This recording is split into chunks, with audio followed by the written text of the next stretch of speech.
Hello my lovely listeners, welcome back to imagine with Sanya. Guys, आज की story शुरू करने से पहले मैं आप सबसे माफी मांगना चाहूंगी कि मैं स्टोरी नहीं दे पा रही हूँ। दरअसल मेरे पैर में काफी गहरा कट लग गया था और मुझे बहुत चोट आई है, जिसकी वजह से मैं रिकॉर्डिंग नहीं कर पा रही। और दूसरी बात, यार अभी तो हमारे चैनल पर ढंग से सब्सक्राइबर्स बढ़े भी नहीं हैं कि हेटर्स पहले आ गए। आप में से जो लोग मुझे सुनते हैं वो बहुत अच्छे से जानते हैं कि मैं अपनी स्टोरीज खुद से लिखती हूँ, ना कि कहीं से कॉपी करती हूँ। अगर मुझे कॉपी ही करना होता ना, तो मैं आराम से एक दिन में 2-3 घंटे की वीडियोस डालती। मैं अपना बहुत सारा टाइम और मेहनत लगाकर आप लोगों के लिए ये स्टोरीज लिखती हूँ, और फिर जब कोई ऐसे आकर बोलता है कि ये कॉपी है तो सच में बहुत बुरा लगता है, बहुत हर्ट होता है। इसलिए मेरी बस इतनी सी रिक्वेस्ट है कि अगर आपको मेरी स्टोरी कॉपी लग रही है या आपको पसंद नहीं आ रही है तो आप प्लीज आराम से वीडियो स्किप कर सकते हैं। खैर, मुझे इन निगेटिव चीजों पर फोकस नहीं करना है, क्योंकि मेरे प्यारे प्यारे लिसनर्स मेरे साथ हैं और मेरे लिए सिर्फ आपका सपोर्ट मैटर करता है। तो चलिए इसी प्यार के साथ बढ़ते हैं हमारी आज की इस इंटेंस और ब्लॉकबस्टर स्टोरी की तरफ। शाम के 7 बज चुके थे। बाहर का मौसम अब थोड़ा साफ हो गया था, लेकिन ठंडी हवाएं अभी भी अपना असर दिखा रही थीं। आर्यन की ब्लैक कार शहर की चौड़ी सड़कों पर किसी खामोश शिकारी की तरह बहुत ही स्मूथली दौड़ रही थी। लेकिन कार के अंदर का माहौल वो सुबह वाले उस खौफनाक और जानलेवा सन्नाटे से बिल्कुल अलग था। ड्राइविंग सीट पर कबीर पूरी शांति से स्टीयरिंग संभाले हुए था और पीछे वाली आलीशान सीट पर आर्यन और उसकी नॉन स्टॉप रेडियो यानी कुहू बैठे थे। कुहू अभी भी आर्यन के फोन में अपना 60 लाख का शॉपिंग बिल देखकर अपनी ही एक अलग दुनिया में नाच रही थी। उसका वो सब डर, दोनों अब उसके छोटे से दिमाग से पूरी तरह इवेपोरेट हो चुके थे। अब उसकी वो पुरानी फॉर्म फुल फॉर्म में वापस आ गई थी। पता है आर्यन जी, कुहू ने अपनी बड़ी बड़ी मासूम आंखें मटकाते हुए एक बहुत ही प्राउड स्माइल के साथ कहा, मैंने ना उस ऐप का सबसे महंगा वाला लिमिटेड एडिशन बैग जानबूझकर छोड़ दिया, वरना आपका बिल सीधा 80 लाख पार कर जाता। सच सच बताइए, आप मन ही मन मुझे थैंक यू बोल रहे हैं ना? मैंने आपके पूरे 20 लाख बचा लिए। मैं कितनी समझदार हूं ना। आर्यन, जो अपने आईपैड पर कुछ इंटरनेशनल ईमेल्स चेक कर रहा था, उसकी उंगलियां रुक गईं। उसने एक बहुत ही कातिलाना और शातिर सी साइड स्माइल के साथ अपनी इस समझदार बीवी को देखा। थैंक यू, आर्यन ने अपनी बेहद भारी, हस्की और हल्की सी फ्लर्टी आवाज में कहा। मिसेज रायचंद, तुम्हारी ये पूरी 60 लाख की शॉपिंग मेरे एक हफ्ते के सिगार के खर्चे से भी कम है। तुम्हें लगता है आर्यन रायचंद को 20 लाख बचने पर खुशी होती है? कुहू का मुंह एकदम ओ शेप में खुला का खुला रह गया। उसने अपनी आंखें फाड़कर आर्यन को ऐसे घूरा जैसे सामने कोई एलियन या साक्षात कुबेर देव बैठे हों। हवाबाजी, कुहू ने तुरंत अपना मुंह सिकोड़ते हुए कहा। लपेटने की भी कोई हद होती है। हवाबाजी नहीं है कुहू, आर्यन ने बहुत ही रिलैक्स तरीके से वापस अपनी स्क्रीन पर देखते हुए कहा। तुम दिन भर बैठकर चाहे जितना भी खर्च कर लो, तुम्हारे पति का बैंक बैलेंस तुम्हारी उम्र में तो खत्म नहीं होने वाला। ये सुनते ही कुहू ने अपने दोनों हाथों से अपना मुंह ढक लिया। हाउ, हे भगवान, क्या ये ब्लैक मनी है? सच सच बताइए आर्यन जी, आप 2 नंबर का काम करते हैं ना? तभी इतना पैसा है। अगर कल को घर पर ईडी का छापा पड़ा ना, तो मैं सीधा सरकारी गवाह बन जाऊंगी। मैं पुलिस को बोल दूंगी कि मुझे तो ये इंसान जबरदस्ती किडनैप करके लाया है, मेरा इस काले धन से कोई लेना देना नहीं है। आर्यन ने अपना आईपैड बंद किया और अपनी 2 उंगलियों से अपना माथा जोर से दबा लिया। ये लड़की उसे किसी दिन सच में पागल कर देने वाली थी। तुम किसी दिन मेरे ही हाथों। खैर छोड़ो, आर्यन ने गहरी सांस लेते हुए कहा। व्हाइट मनी है, लीगल है और पूरी तरह से रियल है, इसीलिए बैंक अकाउंट में है। कुछ भी बकवास करती हो तुम, चुपचाप बैठो। कुहू ने मुंह बनाया और फिर वो कार के बैक सीट पर लगे हाईटेक म्यूजिक सिस्टम के बटन्स को अपनी उंगलियों से छेड़ने लगी। ये आपकी कार में कैसे बोरिंग और डिप्रेशन वाले अंग्रेजी गाने बज रहे हैं? ओ बेबी, ये बेबी, वो बेबी। मुझे तो आधी लिरिक्स समझ ही नहीं आती। कोई अच्छा सा धिन चैक बॉलीवुड का गाना लगाइए ना। कबीर जो कार चला रहा था, उसने मुंह में अपनी हंसी कंट्रोल कर रखी थी। और ये एसी कितना तेज चल रहा है। हम क्या शिमला में बैठे हैं? मुझे ठंड लग रही है। कुहू की उंगलियां सिस्टम पर चल ही रही थीं। वो कभी ऊपर लगे एसी का वेंट घुमाकर आर्यन के मुंह की तरफ कर देती, तो कभी ठंड लग रही है का बहाना बनाकर खिसकते खिसकते आर्यन के बिल्कुल करीब आ जाती और उसके उस बड़े से ब्लैक कोट के अंदर खुद को सिकोड़ने की कोशिश करने लगती। ड्राइविंग सीट पर बैठा कबीर रियर व्यू मिरर से पीछे का ये पूरा नजारा देखकर अपनी हंसी कंट्रोल करने में लगा हुआ था। उसका तो बस चलता तो वो जोर से ठहाके मारकर हंस पड़ता। मानना पड़ेगा, कबीर ने मन ही मन सोचा, भाई को बिल्कुल उनके टक्कर की लाइफ पार्टनर मिली है। एक आर्यन भाई हैं जिनकी एक नजर से दुनिया रोने लगती है, और एक अपनी ये कुहू भाभी हैं जो भाई को ही अपनी छोटी सी उंगलियों पर नचा रही हैं। अब आएगा हवेली में असली मजा। आर्यन ने बिना कुछ कहे एक झटके में कुहू के हाथ से कंट्रोल लिया, एसी का टेम्परेचर कम किया और वो अंग्रेजी गाना बंद कर दिया। चुपचाप शांति से बैठोगी या सच में तुम्हारे दोनों हाथ पीछे बांध दूं? आर्यन ने अपनी उन खूंखार और डार्क नीली आंखों से कुहू को घूरते हुए एक कड़क वार्निंग दी। आप तो हमेशा बस हिटलर की तरह डांटते रहिए। कुहू ने अपना मुंह फुला लिया और गालों में हवा भरते हुए खिड़की के बाहर देखने लगी।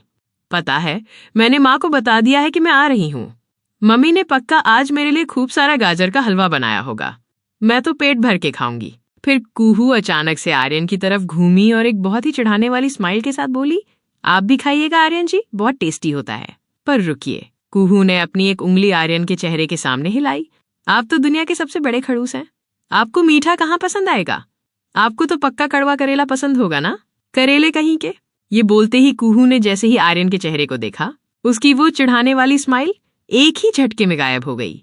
आर्यन अपनी एक भौं ऊपर किए अपनी उस सबसे खतरनाक और जान निकाल लेने वाली नजर से कुहू को लगातार घूर रहा था। आर्यन का वो खामोश लुक किसी लोडेड गन से कम नहीं था। कुहू बोलते बोलते अचानक एकदम से म्यूट हो गई। उसने धीरे से बिना कोई आवाज किए अपनी गर्दन वापस खिड़की की तरफ घुमा ली। हे भगवान, कुहू ने खुद को कार के दरवाजे से चिपकाते हुए मन ही मन बहुत ही डरी हुई आवाज में फुसफुसाया। कभी कभी मैं फ्लो में कुछ ज्यादा ही बकवास कर देती हूँ। ये डेविल कहीं भड़क गया ना तो चलती कार से बाहर फेंक देगा मुझे। चुप रह कुहू, एकदम चुप। और अगले कुछ मिनटों तक कार में एकदम सन्नाटा छा गया। सिर्फ आर्यन के चेहरे पर एक बहुत ही हल्की छुपती हुई सी स्माइल थी जिसे कोई नहीं देख सकता था। कुछ ही देर में आर्यन रायचंद के काले और खूंखार काफिले की भारी भरकम कारें कुहू के घर वाली उस शांत और साधारण सी मिडिल क्लास कॉलोनी में आकर रुकी। इतनी सारी महंगी और खौफनाक गाड़ियों को एक साथ देखकर पूरे मोहल्ले में जैसे एक अजीब सा सन्नाटा छा गया था। आर्यन अपनी कार से उतरा और उसने खुद घूमकर कुहू की साइड का दरवाजा खोला।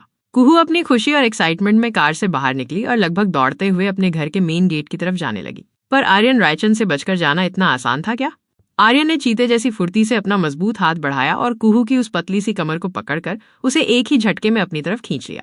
कुहू का छोटा सा शरीर सीधे आर्यन के उस चौड़े और पत्थर जैसे सीने से जा टकराई। इतनी क्या जल्दी है तुम्हें मुझसे दूर भागने की? आर्यन ने कुहू के चेहरे के बिल्कुल करीब झुकते हुए एक बेहद हस्की, भारी और पॉजिटिव टोन में फुसफुसाया। अभी कुछ देर हूं मैं तुम्हारे साथ, कुछ देर तो मेरे पास टिक कर रहो। मुझसे इतना दूर दूर रहने की कोशिश मत किया करो। कुहू के गाल शर्म और घबराहट से एकदम टमाटर जैसे लाल हो गए। उसने अपनी बड़ी बड़ी आंखों से डरते हुए इधर उधर कॉलोनी की छतों और खिड़कियों की तरफ देखा। छोड़िए मुझे आर्यन जी, कुहू हकलाते हुए आर्यन की शर्ट को पकड़कर खुद को छुड़ाने की कोशिश करते हुए फुसफुसाई। अगर मम्मी पापा या किसी पड़ोसी ने हमें ऐसे देख लिया तो क्या सोचेंगे? आर्यन के चेहरे पर एक बहुत ही शातिर और प्राउड स्माइल आ गई। उसने कुहू की कमर पर अपनी पकड़ को थोड़ा और कस दिया। यही सोचेंगे कि हम पति पत्नी हैं। और आर्यन रायचंद अपनी बीवी को खुद से दूर नहीं जाने देता, मिसेज रायचंद। कुहू अपनी आंखें बड़ी करके आर्यन को कुछ बोलने ही वाली थी कि तभी घर का मेन दरवाजा खुला। सामने कुहू की मम्मी यानी सरला जी खड़ी थी। कुहू, मेरी बच्ची। सरला जी अपनी बेटी को इतने दिनों बाद देखकर खुशी से चहक उठी। वो लगभग दौड़ते हुए सीढ़ियों से नीचे आई और कुहू को अपने गले से लगा लिया। आर्यन ने भी तुरंत कुहू की कमर छोड़ दी और अपने उसी फॉर्मल और डार्क एटीट्यूड में खड़ा हो गया। मम्मा, मैं बहुत अच्छी हूँ मम्मा। कुहू ने भी अपनी माँ के गले लगकर खुशी से चहकते हुए कहा। उसका सारा डर और घबराहट अपनी माँ को देखते ही गायब हो चुका था। अंदर आइए ना दामाद जी। तभी कुहू के पापा भी दरवाजे पर आ गए। कुहू के पापा ने बहुत ही इज्जत, सम्मान और थोड़े से खौफ के साथ अंडरवर्ल्ड के इस खूंखार किंग को अपने उस छोटे और प्यारे से घर में अंदर आने के लिए बुलाया। आर्यन ने बस हल्का सा सिर हिलाया और अपने भारी रोबदार कदमों के साथ कुहू के पीछे पीछे घर के अंदर दाखिल हो गया। कुहू इस वक्त 7वें आसमान पर थी। वो खुशी से अपने पापा के गले लगकर अपनी वो नॉन स्टॉप बकबक शुरू करने ही वाली थी कि तभी ड्राइंग रूम के सोफे से एक बेहद भारी, जानी पहचानी आवाज गूंजी। अरे वाह, हमारी कुहू रानी तो अब पूरे रायचंद खानदान की मालकिन बन गई है। ये मनहूस आवाज सुनते ही कुहू की वो चहकती हुई हंसी, उसकी वो सारी खुशी एक ही मिलीसेकंड में हवा हो गई। कुहू के शरीर का सारा खून जैसे बर्फ में तब्दील हो गया। उसकी सांसें गले में ही किसी कांटे की तरह अटक गईं। उसने बहुत ही धीरे से अपनी कांपती हुई गर्दन घुमाकर ड्राइंग रूम के सोफे की तरफ देखा और वहां चाय का कप हाथ में लिए चेहरे पर एक बहुत ही शातिर, घिनौनी और गिद्ध जैसी स्माइल के साथ राघव बैठा हुआ था।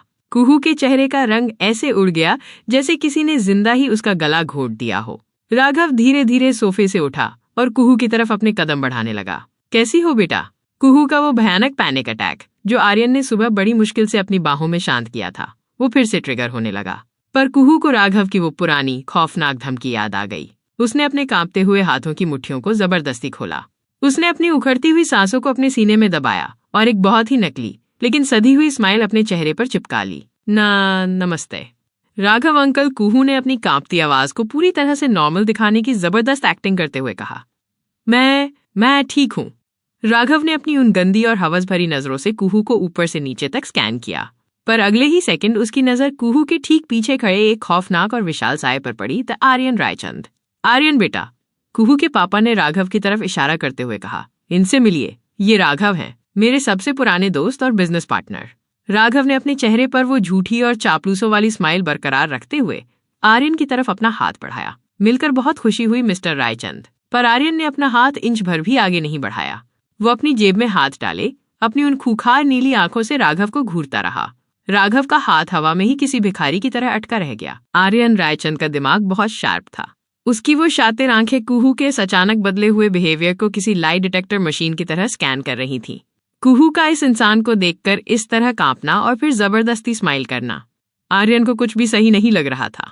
जो कुहू अभी कुछ सेकंड पहले बाहर कार में चहक रही थी, लड़ रही थी, उसका शरीर अचानक से इतना शांत और पत्थर जैसा क्यों हो गया? आर्यन ने महसूस किया कि कुहू की बॉडी लैंग्वेज एकदम से सिकुड़ गई है और उसके माथे पर हल्के पसीने की बूंदें चमक रही हैं। आर्यन ने बिना राघव से हाथ मिलाए एक कदम आगे बढ़ाया और अपनी बीवी के बिल्कुल करीब आकर खड़ा हो गया, जैसे उसके और राघव के बीच एक मजबूत ढाल बन गया हो। उसे कुहू का ये बिहेवियर बिल्कुल भी नॉर्मल नहीं लग रहा था। इस राघव को देखकर आर्यन के अंदर एक अजीब सा जानलेवा गुस्सा उबलने लगा था। आर्यन बेटा, खड़े क्यों हैं? आइए बैठिए ना, कुहू के पापा ने बहुत ही प्यार से सोफे की तरफ इशारा करते हुए कहा। कुहू ने तुरंत पीछे से आर्यन के ब्लैक कोट की स्लीव को अपने कांपते हुए हाथों से हल्का सा खींचा। आर्यन ने पलक झपकाकर अपनी बीवी की उन डरी हुई आंखों को पढ़ा। कुहू की आंखें जैसे चीख चीख कर कह रही थी कि वो इस घर में एक सेकंड भी नहीं रुकना चाहती। माफ कीजिएगा, आर्यन ने कुहू की तरफ देखते हुए अपनी भारी और ठंडी आवाज में कहा, मेरी अभी एक बहुत इंपॉर्टेंट इंटरनेशनल कॉन्फ्रेंस मीटिंग है, मुझे तुरंत निकलना होगा। राघव की वो शातिर स्माइल जो आर्यन के इग्नोर करने से फीकी पड़ गई थी, वो अचानक से फिर निखर गई। वो तो चाहता ही था कि ये आर्यन यहाँ से चला जाए ताकि उसे कुहू को डराने का मौका मिल सके। अरे दामाद जी, ऐसे कैसे? सरला जी तुरंत आगे आईं। आप शादी के बाद पहली बार हमारे घर आए हैं और बिना कुछ खाए पिए ऐसे ही चले जाएंगे? ये तो बिल्कुल नहीं हो सकता। सरला जी सही कह रही हैं आर्यन बेटा।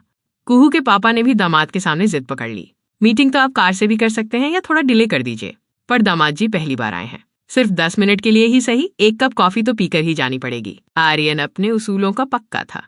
अगर उसने एक बार ना कह दिया तो दुनिया की कोई ताकत उसे रोक नहीं सकती थी। वो सीधे और सख्ती से मना करने ही वाला था कि तभी उसकी नजर कुहू पर पड़ी। कुहू का चेहरा बिल्कुल पीला पड़ चुका था और वो अपनी नजरें झुकाए बस जमीन को घूर रही थी, जैसे उसकी जान निकल रही हो। आर्यन को अपनी बीवी की ये हालत देखकर अंदर ही अंदर बहुत तड़प हो रही थी। वो जानता था कि अगर वो अभी यहाँ से उसे लेकर एकदम से चला गया तो कुहू घबरा जाएगी और वो पूरी तरह से टूट जाएगी। आर्यन ने कुहू को अपने और करीब किया और एक गहरी सांस ली। ठीक है, सिर्फ 10 मिनट, आर्यन ने अपनी उसी रोबदार आवाज में कहा, पर मेरी मीटिंग सच में बहुत जरूरी है। अरे वाह, मैं अभी अपनी स्पेशल कॉफी बनाकर लाती हूँ। सरला जी खुशी से चहकते हुए किचन की तरफ भाग गईं। और इधर उस छोटे से ड्राइंग रूम में आर्यन, कुहू और उस घिनौने राघव के बीच एक बेहद खौफनाक और जानलेवा सन्नाटा छा गया था। कुहू जो वहीं खड़ी खड़ी पैनिक कर रही थी, आर्यन ने बिना कुछ कहे उसका कांपता हुआ हाथ पकड़ा और उसे खींचकर अपने बिल्कुल करीब करते हुए सोफे पर बिठा लिया।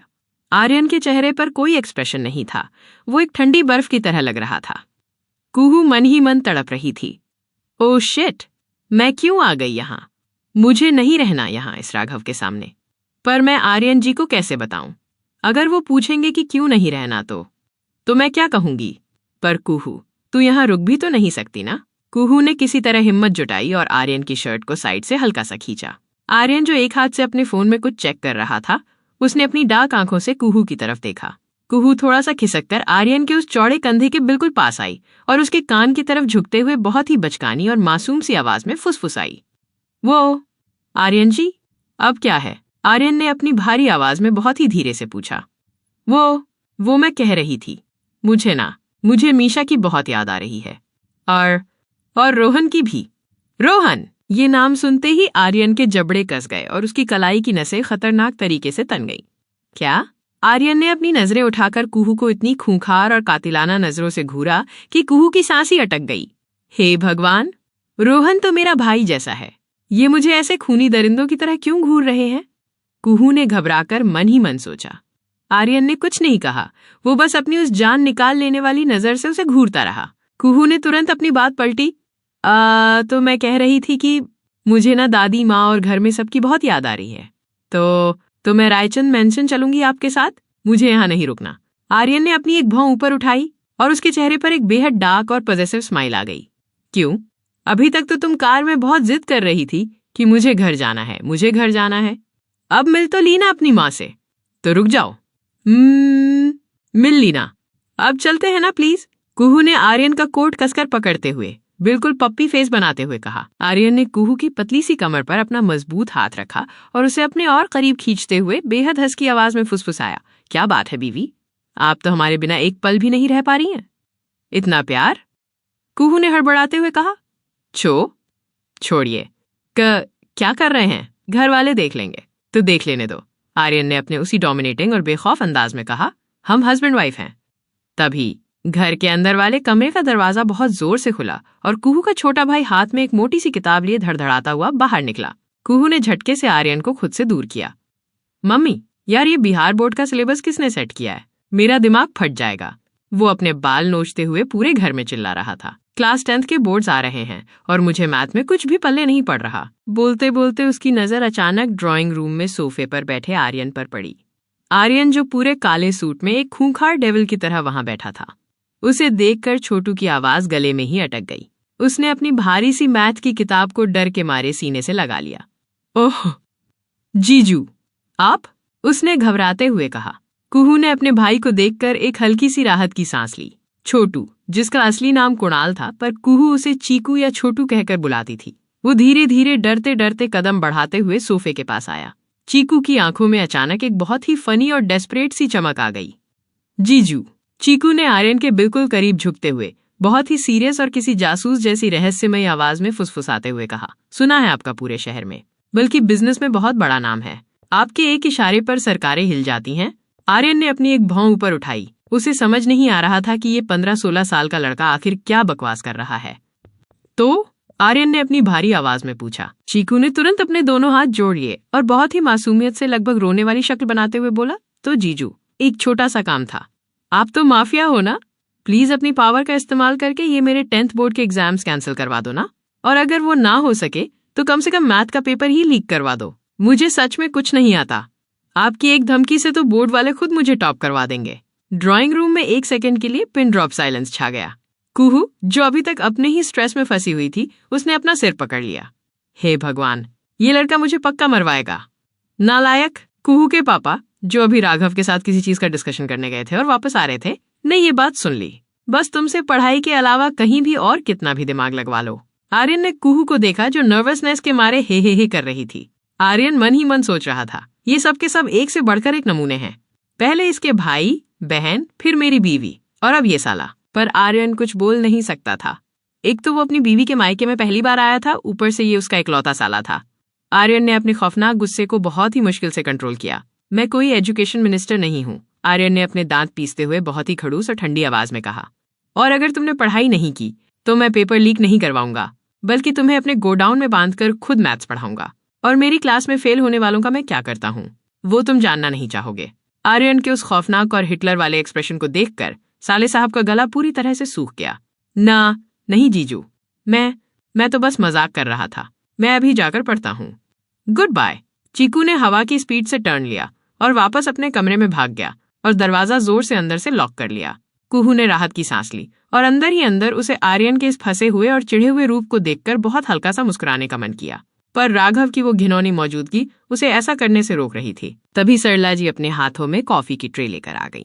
आर्यन ने बिना किसी एक्सप्रेशन के वो गर्म कॉफी सिर्फ 2 घूंट में खत्म कर दी। उसका पूरा ध्यान सिर्फ और सिर्फ अपनी कुहू पर था। वो बहुत बारीकी से देख रहा था कि कैसे कुहू का शरीर अभी भी हल्का हल्का कांप रहा था। 10 मिनट हो गए। आर्यन ने कॉफी का खाली कप टेबल पर रखा और सीधा खड़ा हो गया। उसने अपना हाथ कुहू की तरफ बढ़ाया। Let's go Mrs Raichand. Kuhu ने बिना एक पल गंवाए आर्यन का वो मजबूत हाथ कसकर पकड़ लिया और झटके से खड़ी हो गई। माँ, मैं भी जा रही हूँ, कुहू ने सरला जी से कहा। पर बेटा, तुमने तो कहा था तू कुछ दिन रुकेगी, सरला जी ने उदास होकर पूछा। कुहू ने हकलाते हुए बहाना बनाया। हाँ माँ, रुकती, पर वो आर्यन जी ने कहा ना, मेरी स्टडीज हैं, जो प्रोफेसर शिवाय करवाते हैं। तो मेरी स्टडीज हैं, मुझे जाना होगा। अरे दामाद जी, इतनी भी क्या जल्दी, पापा ने कहना चाहा। मीटिंग, आर्यन ने सिर्फ एक शब्द कहा, जो किसी रिक्वेस्ट से नहीं बल्कि एक कड़क ऑर्डर से कम नहीं था। आर्यन और कुहू घर के मेन दरवाजे की तरफ मुड़े। जाते जाते आर्यन की नजर एक आखिरी बार सोफे पर बैठे राघव पर पड़ी। राघव अपनी जगह पर खड़ा था, पर उसकी गंदी और खौफनाक नजरें अभी भी कुहू की पीठ पर गड़ी हुई थीं। आर्यन के कदम एक सेकंड के लिए रुके।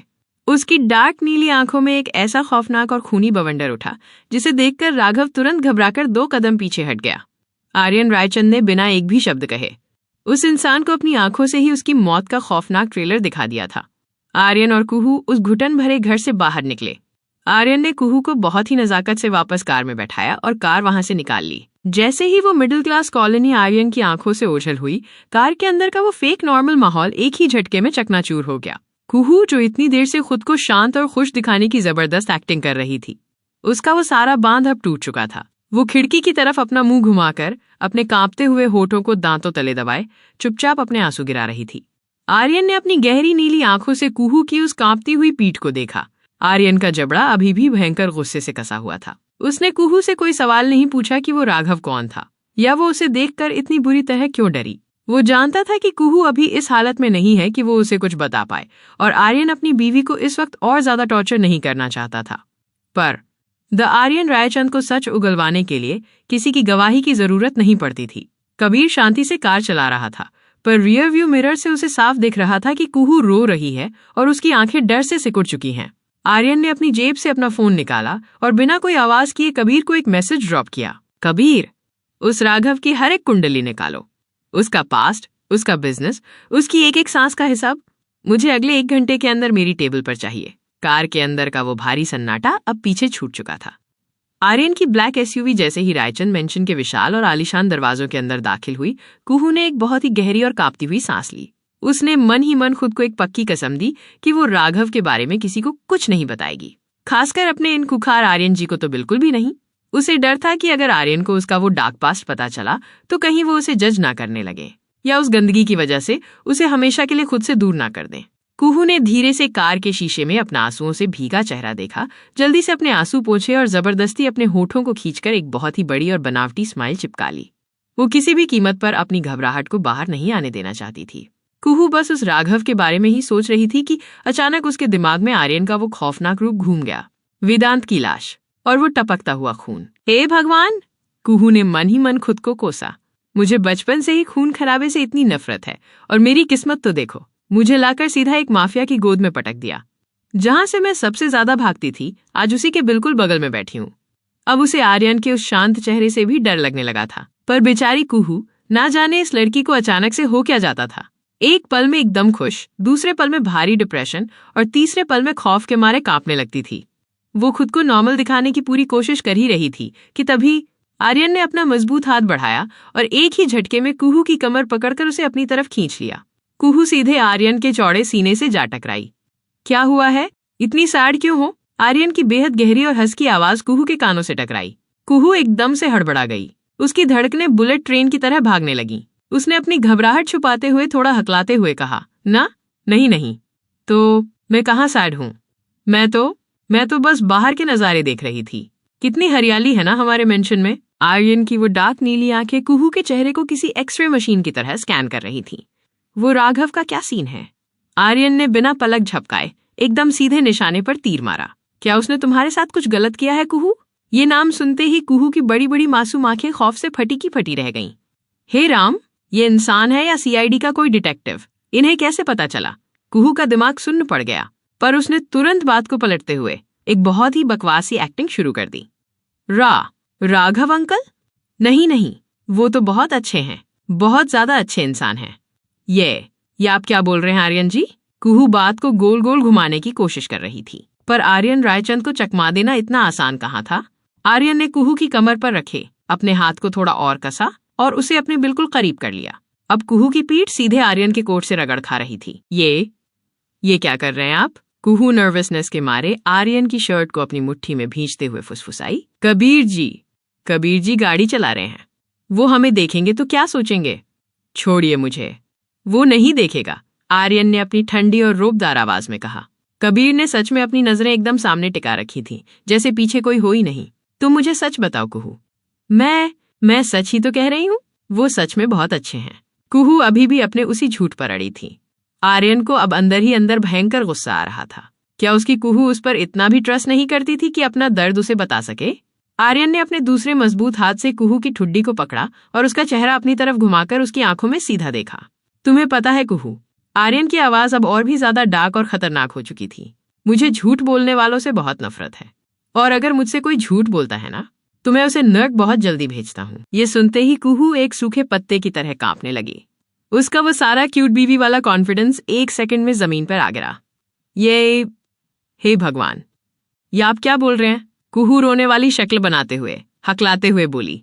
मैं तो आपकी बीवी हूं ना, मुझे नर्क भेजेंगे। आर्यन के चेहरे पर एक बहुत ही शातिर और कातिलाना स्मर्क आ गया।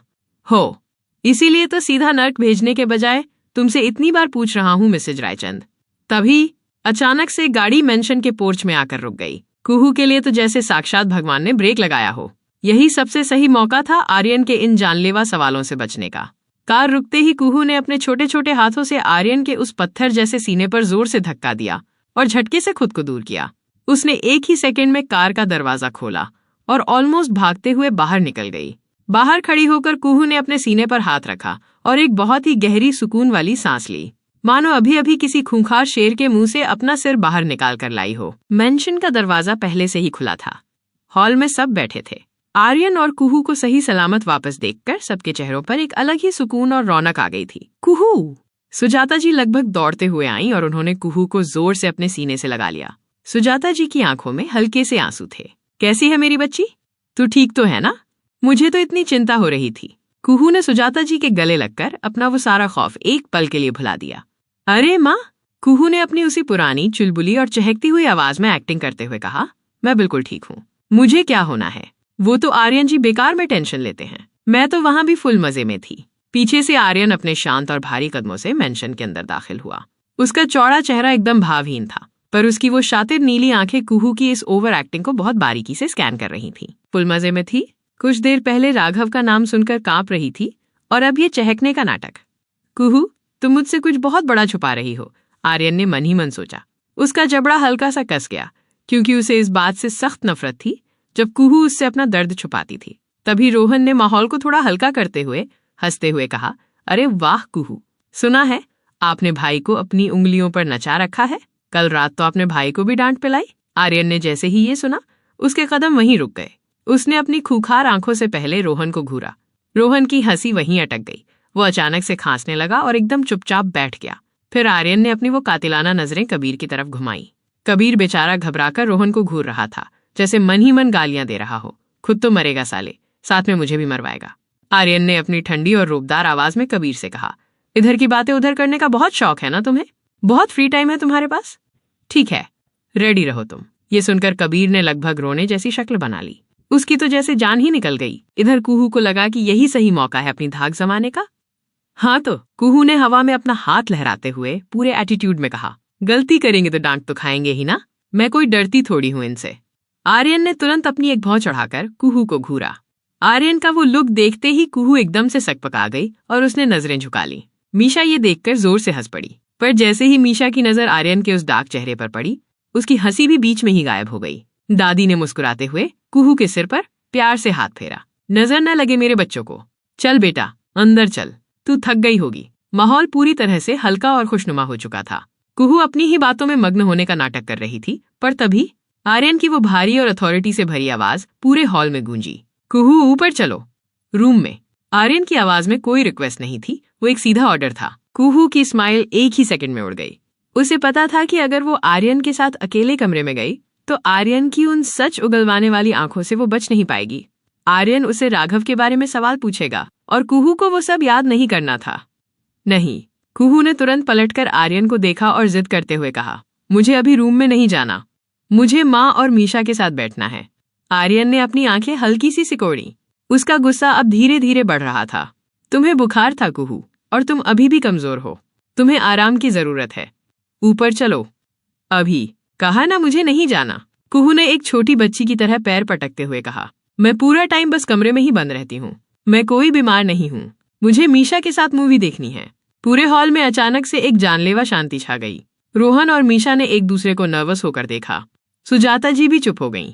पूरे मेंशन में किसी की भी आर्यन के ऑर्डर को इस तरह सबके सामने काटने की हिम्मत नहीं थी। आर्यन की आंखें अब डार्क होने लगी थीं। वो जानता था कि कुहू उससे भाग रही है। वो उसे प्रोटेक्ट करना चाहता था। वो चाहता था कि कुहू उस पर ट्रस्ट करे, पर कुहू उसे लगातार खुद से दूर धकेल रही थी। आर्यन अपने भारी कदमों से चलते हुए कुहू के बिल्कुल करीब आया। उसकी हाइट और उसका वो खौफनाक माफिया वाला ऑरा कुहू पर भारी पड़ रहा था। आर्यन ने अपना मजबूत हाथ आगे बढ़ाया और कुहू की नाजुक कलाई को बहुत ही सख्ती से, लेकिन बिना दर्द दिए पकड़ लिया।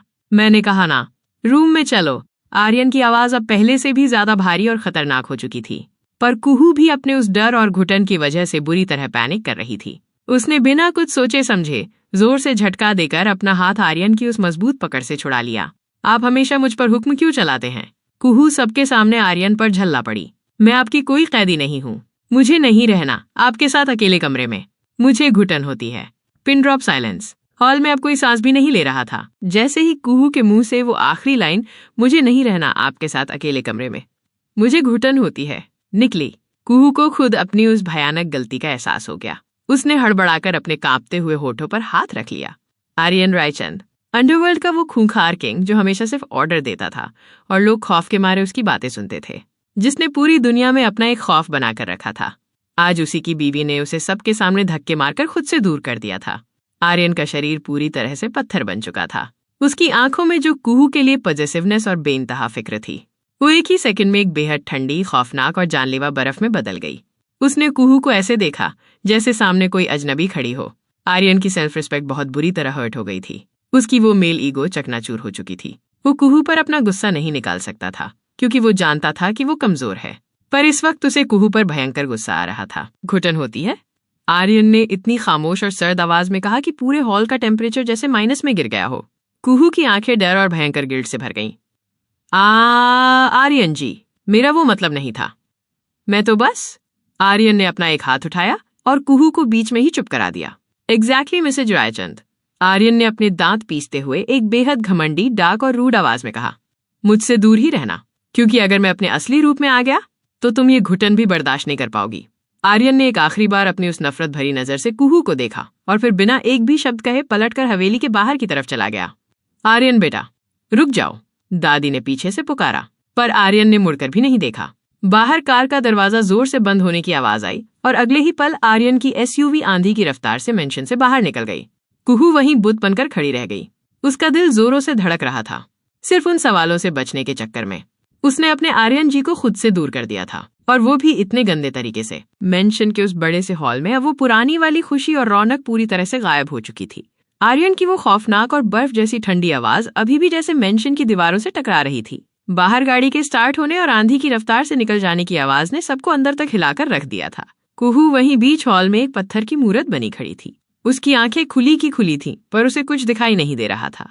उसके कानों में बस आर्यन की वो आखिरी लाइन गूंज रही थी, अगर मैं अपने असली रूप में आ गया तो तुम ये घुटन भी बर्दाश्त नहीं कर पाओगी। तभी मीशा, जो अब तक खामोश खड़ी थी, अपने भारी कदमों से कुहू के पास आई। मीशा के चेहरे पर आज वो रोज वाली हंसी और मजाक नहीं था, वो बहुत सीरियस थी। ये तूने क्या किया कुहू? मीशा ने एक बहुत ही तीखी और चुभने वाली टोन में कहा। भाई तेरी इतनी फिक्र कर रहे थे, रात भर जगे रहे, फिर भी उन्होंने सिर्फ और सिर्फ तेरा ध्यान रखा, और तूने सबके सामने उन्हें ऐसा बोल दिया। उनका वो ईगो, उनका वो गुस्सा तुझे पता नहीं है क्या? कुहू ने अपनी कांपती हुई पलकें झपकाईं। उसकी आंखों में अब आंसुओं का सैलाब उमड़ने लगा था। मीशा ने आगे कहा, वो आर्यन रायचंद है, अंडरवर्ल्ड की किंग। अब तो तू भी जानती है कि ये क्या चीज है। जिनकी एक आवाज से बड़े बड़े माफिया कांप जाते हैं, वो किसी की एक बदतमीजी बर्दाश्त नहीं करते। फिर भी उन्होंने अपना वो गुस्सा तुझ पर नहीं निकाला कुहू। उन्होंने खुद को कंट्रोल किया क्योंकि वो तुझसे प्यार करते हैं, और तूने ऐसे ट्रीट कर रही है, सबके सामने धक्के मारकर कह रही है कि तुझे उनसे घुटन होती है। मीशा की एक एक बात कुहू के दिल पर किसी तेज धार वाले चाकू की तरह चल रही थी। कुहू के घुटनों ने अब जवाब दे दिया। वो वहीं जमीन पर धड़ाम से बैठ गई और उसने अपने दोनों हाथों से अपना चेहरा छुपा लिया। हे भगवान, ये मैंने क्या कर दिया? वो सच में चले गए।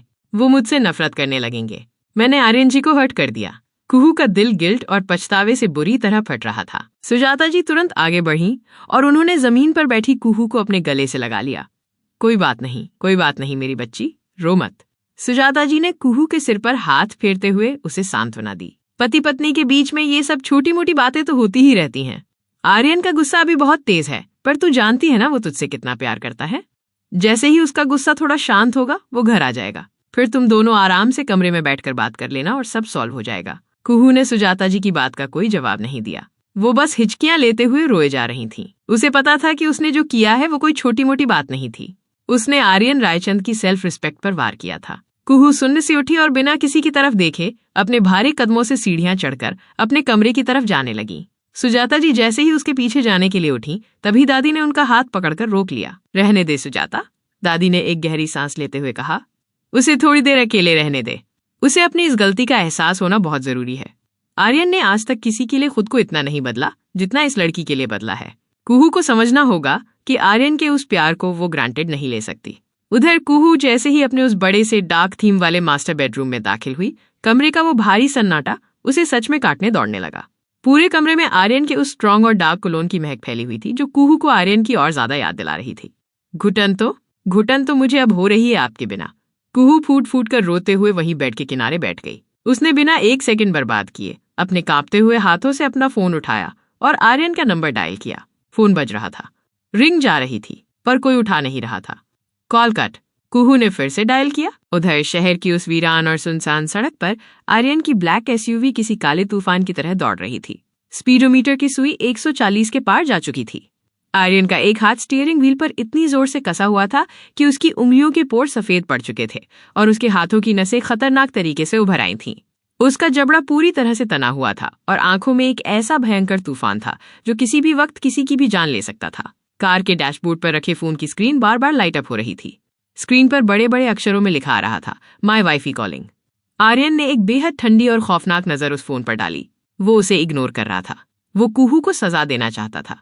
वो उसे तड़पाना चाहता था ताकि उसे एहसास हो कि आर्यन रायचंद को खुद से दूर करने का क्या अंजाम होता है। 5 कॉल, 10 कॉल, 15 कॉल, और देखते ही देखते कुहू ने लगातार 20 कॉल कर दिए। कमरे में कुहू पागलों की तरह टहल रही थी। वो अपने नाखून चबा रही थी और उसकी आंखों से लगातार आंसू बह रहे थे। Please please Aryan ji, phone उठा लीजिए। बस एक बार मुझे माफ कर दीजिए। कुहू ने रोते हुए 21वीं बार फिर से आर्यन का नंबर डायल किया।